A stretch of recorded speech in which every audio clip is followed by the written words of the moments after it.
This poem is called And So I Run. I still remember the night I realized he didn't love me anymore.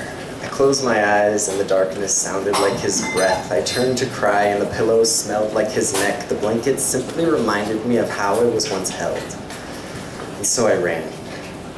Water bottle and shorts, mismatched socks and tennis shoes, and the saddest playlist my iPod could offer. And so I ran. I realized then that you don't run from sadness. You simply run until you feel something replace it. I felt my beating sweat and my pounding heart. I felt my breath and I felt this poem.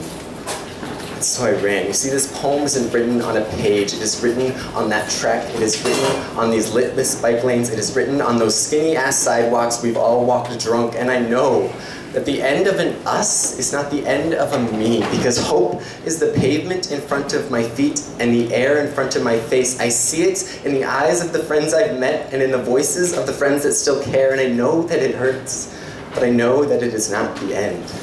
And so I run.